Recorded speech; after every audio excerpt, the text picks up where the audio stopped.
And this is all inclusive. According to one tafsir, all the ghair Muslims, all the non-Muslims, they are filth, they are gandagi, they are paleedgi, they are najasat. Because of the bad aqeedgi they have, because of the infidelity, whether it emanates from shirk or kufr. Shirk and kufr are both disbelief. So such people are filth, and Rasulullah sallallahu alaihi wasallam has commanded to us that we must keep well away from such people.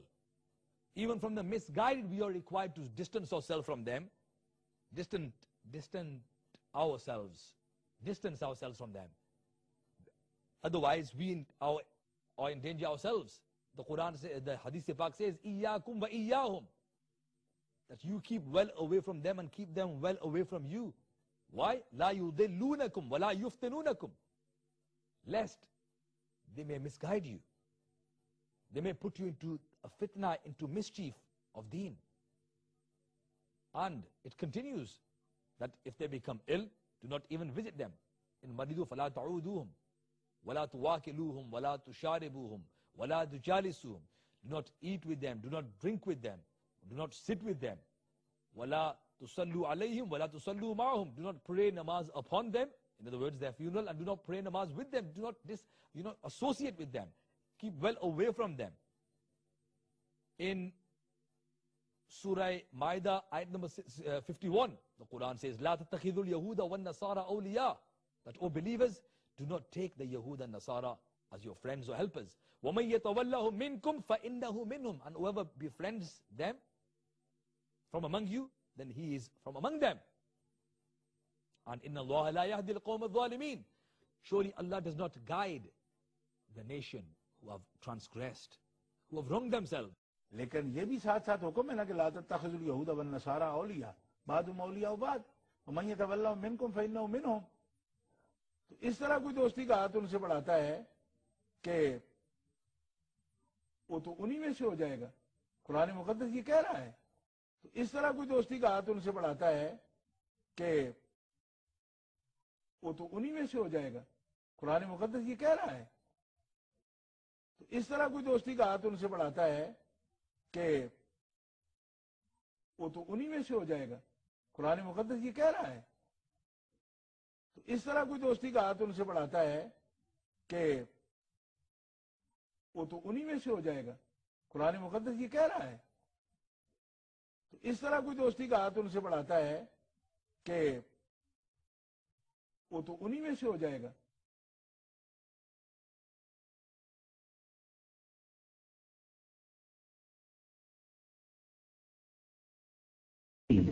اليوم أحل لكم الطيبات وطعام الذين أوتوا الكتاب حل لكم وطعامكم حل لهم والمحصنات من المؤمنات والمحصنات من الذين أوتوا الكتاب من قبلكم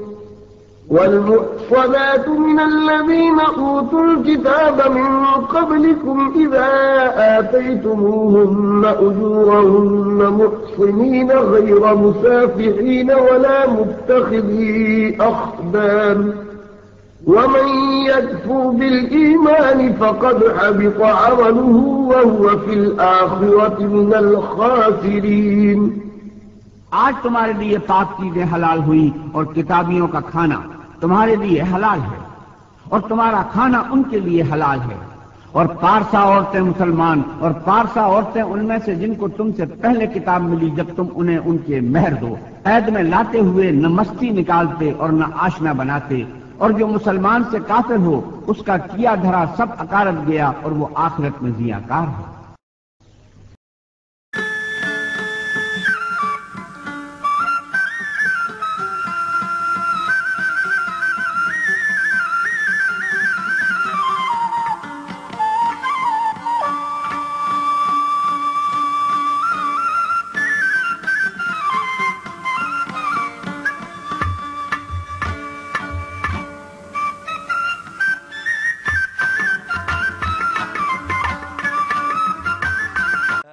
Safa says that mushrikun apply to Christians.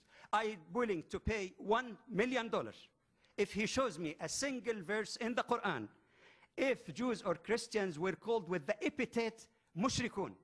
$1 million, one place. Not to say that they committed shirk, because shirk has variety of meaning in the Quran, one of which no verse in the Quran ever described Jews and Christians as mushrikun, as he said, idol worshippers. Not one. Listen. Secondly, in Surah Al-Bayyinah, the 80th surah in the Quran, it made a clear distinction between Jews and Christians and idolaters. The word kafaru, and I explained the word kufr again. It says the people who rejected Islam from among the people of the book and the idolatrous, mushrikeen. The word mushrikeen was made as a distinct group for those who rejected Islam. Now, but he says, but that's kufr and infidelity. The term infidelity does not have the equivalent in the Quran when it speaks about Jews and Christians. And you have $1 million there too.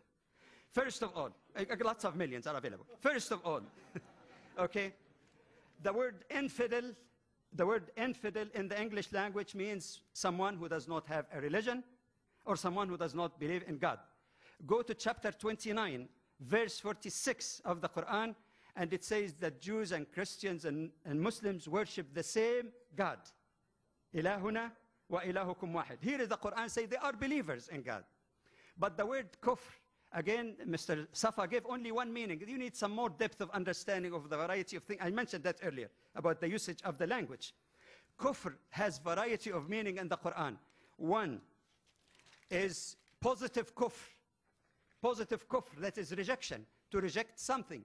And it could be positive kufr, and there are verses in the Quran that says there is good kufr. It says anyone who commit kufr or reject Satan and believe in God, he is holding the tightrope of God. So there is positive kufr. It has variety of meaning. It has a neutral meaning. In the Quran, it describes the farmers who put the seed in the ground, that they are committing kufr. You know why? Because etymologically, the origin of the term kufr is to cover up. So that's a neutral meaning. A farmer covering up the seed in the ground. But even in the negative sense, it's used in a variety of ways. And many of the verses that you quoted about Christian, in fact, would fall in that category. Being ungrateful. You could be a believer, but ungrateful. It describes Muslims who have the resources and don't go for Hajj as kafirs. وَمَنْ كَفَرَ. But it doesn't mean they're not Muslims. Ungrateful to Allah. In other words, those who worship other than Allah, even though they believe in God in some way or the other, but they're not grateful to God who created everything, including all of his prophets. That is a theological statement of truth that we find parallel also in the scriptures and that. So it means that. But even if you use it in a more negative sense, there is variety of meaning. It could refer to someone who rejects God altogether, like the people of Noah and Abraham, after evidence has been presented to them. It could also apply to those who believe in God but reject a particular prophet, like Jews rejecting Jesus, for example, or Jews and Christians rejecting Muhammad. But the Quran, after all, says it is not because of your wishful thinking or that of the people of the book. Anyone who does wrong will be punished accordingly. So the question of judging people, I said that outright. I said, yes, there are things in the Quran that say what is right and what is wrong in belief and others. But it's not up to us to mistreat people or hate them. The Quran uses the term oftentimes about the brotherhood, even though people might not agree with you. The other thing that he referred to in hadith, and this is only one example to show the kind of you should not take Jews and Christians for friends. There is a big mistake here in translation to start with. The Arabic term used in that verse is not friendship. It is to look up to them for protection. And if you look carefully at the verses where it prohibits Muslims from doing that, it is because of negative reasons, including that they mocked your religion.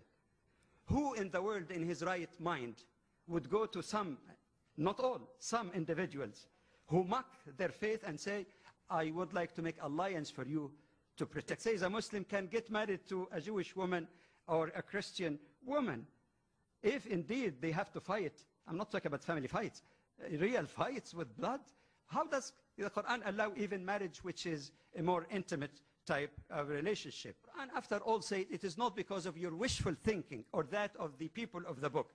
Anyone who does wrong will be punished accordingly. So the question of judging people, I said that outright. I said, yes, there are things in the Quran that say what is right and what is wrong in belief and others. But it's not up to us to mistreat people or hate them. The Quran uses the term oftentimes about the brotherhood, even though